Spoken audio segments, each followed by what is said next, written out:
Mr. PTR, thank you very much for joining us here on the News 18 Town Hall. This is election season. We're in election mode. The Election Commission is likely to announce the dates, I believe, in the next few days. The CM was here earlier today and he has framed this election contest as a Dravidian model versus North Indian model or Aryan model of election. I just want to look at, this model of development, which is, yes, high industrial growth. The overall growth of the state is 11.19% is what has been said by the Chief Minister, and the Industries Minister also said that. But at the same time, it's also a high welfare model, whether it is the 1,000 rupees for women, the free bus travel, so on and so forth.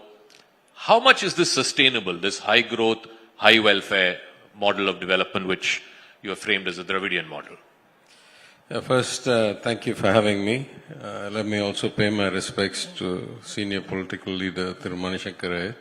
I want to just make one point about what he said about his forefathers and mine. Sure. It is true that the Reservation Act of 1921, which restricted the number of former elites that could get into certain positions, probably drove his forefathers to Lahore. But what I want to say is that because of the brilliance of his father and the generations of privilege that they had, his father established a roaring practice in Lahore as one of the leading chartered accountants.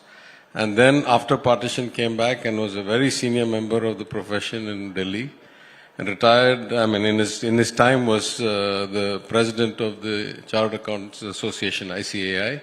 And now there is a memorial lecture in his memory instituted in the ICAI, and Thiru Shankar asked me to deliver that memorial lecture 2-3 years ago.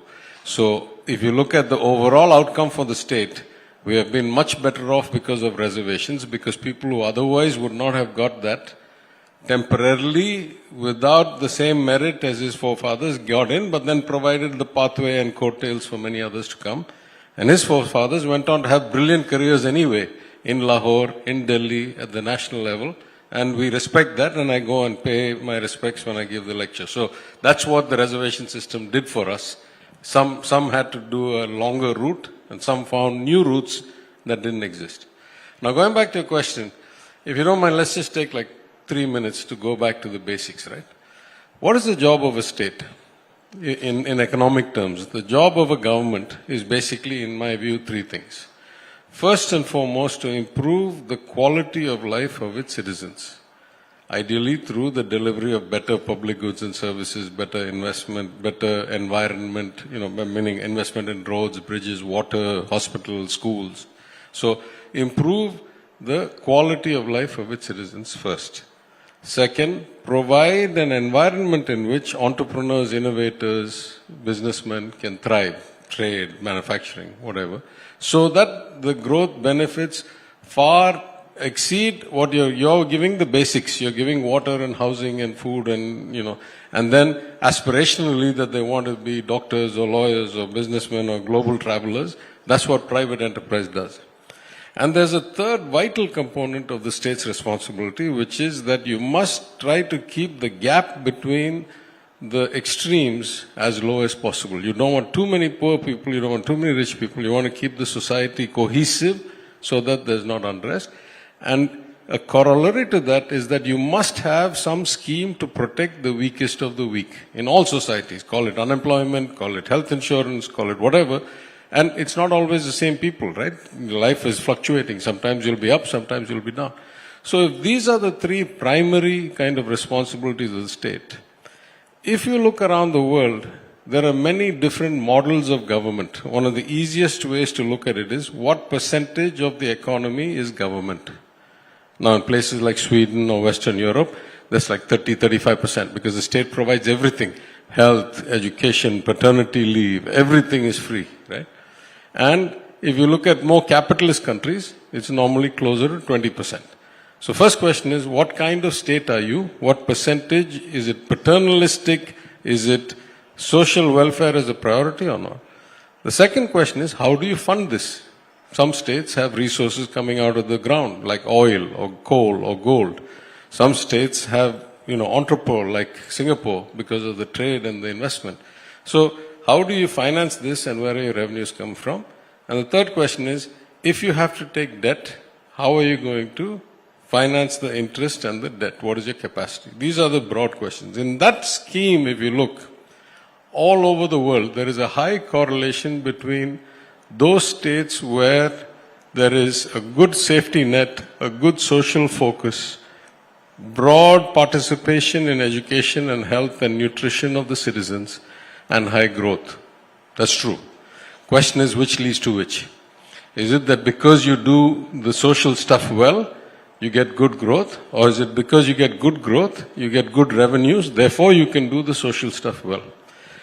In our view, we have always focused on the social stuff first. That's what the Dravidian model is going back 100 years. We say, make sure everybody gets into the net, make sure everybody gets nutrition, everybody gets education, the rest of it will come. And that is increasingly true in a global economy because we have a large source of human capital. If they are productive, then the work will come find us. That is what has happened in the last 3-4 years, right? Our electronics exports have gone up 700%. That's foreign capital, that's foreign opportunities, not homegrown. We're not selling all those iPhones in Tamil Nadu, we're selling it in America and Europe and other places. So this model is almost a predicate, I would say. It's very hard for me to say, should I have high welfare or high growth? I'm saying, if you have a good society, you will have high growth, and a good society is at least partially defined by adequate welfare, if not high welfare. Now, there's, trade-offs that you can have about what is the notion of freebies and all that, but that I'll wait for you to ask me. Yeah. No, so the overall, 35,000 feet view is also, and the finance minister in the recent tabling of the budget announced that the debt level, the overall debt level of the state is over 10 lakh crores. Now, the political opposition in the state has said that when they demitted office 5 years ago, it was 5.5 lakh crores. So it has doubled in the last 5 years. Yeah, I think, as I've said many, many times, you have to look at debt and then you have to look at interest. The way you look at debt is percentage of GSDP or GDP if you're a country, right? Because, as you know, the physical stock of debt will always keep increasing. Everywhere in the world. There was one exception when I was in the US when Bill Clinton actually started paying down US debt. But with that rare exception in the last 50 years, all countries, all states, the total stock of debt keeps increasing. Why does it keep increasing? Because the macroeconomic equation is that as wealth is created and as individual savings go up, the only balancing factor in macroeconomics is the borrowings of governments and companies. So the total stock, as the total wealth of the world increases, the total stock of debt and corporate and government debt will increase. Question is, how fast is it increasing and what is it costing you? So again, if the measure is debt to GDP, actually we are no worse off than the debt to GDP that was handed to us when we took office in 2021. And the real decay in the debt to GDP ratio came between 2014 and 2021. Those were the 7 really bad years for us. I'll give you some statistics in a minute. The second question is, what is the implication for interest payment? As the debt goes up, the interest payment goes up. The way the interest payment goes up is actually more problematic for you. Because the debt, as I say, it is never going to get repaid, right? It is an increasing stock. So the ratio bothers you. You don't want it to be too leveraged because you have secondary, tertiary problems. But the interest bothers you a lot more because your revenues, you have to pay interest first before you do anything else, including salary. Now I'll tell you the good news, the bad news. The great news for Tamil Nadu, ever since the signing of the FRA Act, the Fiscal Responsibility Act of 2003, all the way to 2014, Tamil Nadu's financial metrics improved dramatically. The debt to GDP, GSDP, which was 28 or 27%, dropped to 16. The interest to revenue, which is a greater concern to me, how much of my revenue am I forced to pay in interest payments, therefore I don't have it to do public distribution or school education. The interest to revenue dropped from 22% down to 11%. That was a staggering period of improvement across both parties. 2-3 years, Madam Jayalalitha, 5 years, Thalaivar Kalaignar, then 2-3 years her.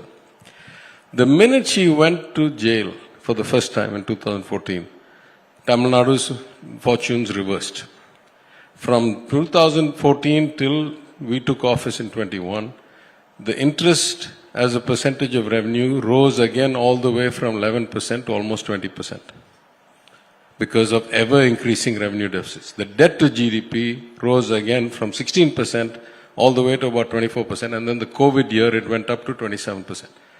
We have not made it worse than that. That is, in the 5 years that we have been there, in some years we were better, I have the stats, in some years we were worse, but we have not made it much worse than what we inherited in either of these two primary metrics, debt to GDP or interest to revenue.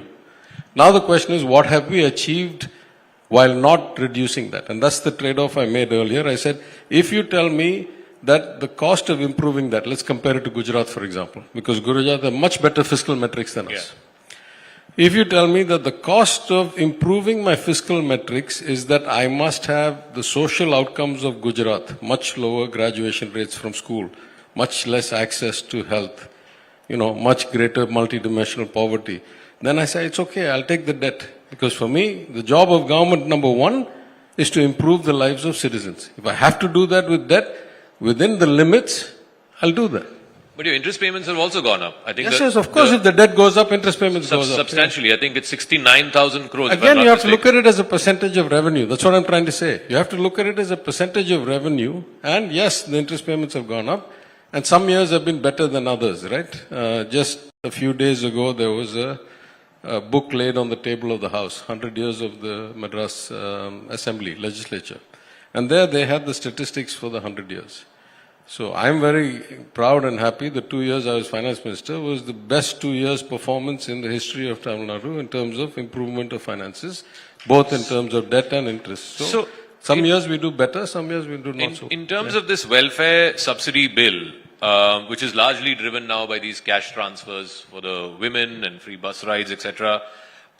When it started, it was 37,000 crores. This last budget, it's gone up to 59,000 crores. Again, I'm saying, you have to take it as a percentage of the total budget. Which is fair enough, but is this not a dole? Is this not a dole that's being given? In fact, like I said, the opposition is calling it a bribe. Look, in Bihar, they gave away a whole bunch of money before the election. In Maharashtra, they gave away a whole bunch of money before the election. Was it a bribe then or not a bribe?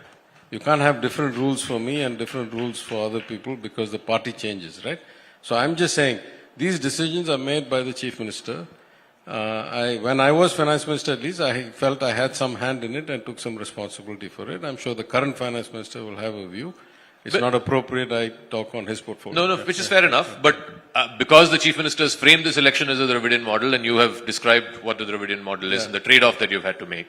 But isn't this also monies that should have gone into capital expenditure? For example, since you brought the comparison of Gujarat, Gujarat Viksit Fund, which is their capital expenditure outlay, is substantially higher than the capital expenditure outlay in the state of Tamil Nadu. Again, I don't have the Gujarat numbers, I only have the Tamil Nadu numbers. Tamil Nadu numbers, as I say, if I want to say positively, I say our 5 years, on average, all the metrics have been better than the last 5 years of the DMK, because it was only till 14 that they did well. And what it says is that political leadership is everything. Till Ms. Jayalalitha was there, the performance was something different altogether. Once she was no longer there, the performance was something else altogether. But that's an aside. The point is, if I look at any 5-year comparison in GDP growth, average CAGR for 5 years, total revenue spending, total revenue income, that is receipts, in any measure, our 5 years were better. Within those 5 years and within our 5 years, there may have been better or worse periods. But now you'd say the trade-off is Gujarat does much more capex. Absolutely right. Yes. What does it do for its citizens? If at the end of doing much more capex, what is the purpose of running a state?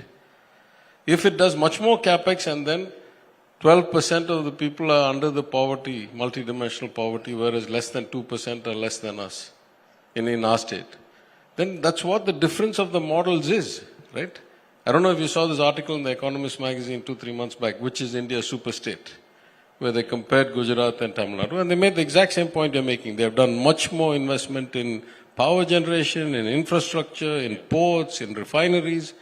What has it led to? It has led to a few people becoming super rich billionaires Okay. And the average citizen's quality of life being nowhere near ours, right? So let me get one final word on this very front, which is that isn't this also one of the reasons why, and you made the political point about it, that some of these semiconductor plants are going away, Google is going away, others are going away, because you're not investing as much in capex. I think those are the bad examples. I think those are all directed transactions. Government of India is providing huge subsidies and directing them to those states where they have a BJP or ally. And those are not small. What is the Micron plant subsidy? $2 billion US. Government of India chose to give that to send them to Gujarat. You remember, as long as the BJP coalition was in Maharashtra, they had no problem with things going to Maharashtra. When it became the Congress Shiv Sena UBT, then they started directing things to Gujarat.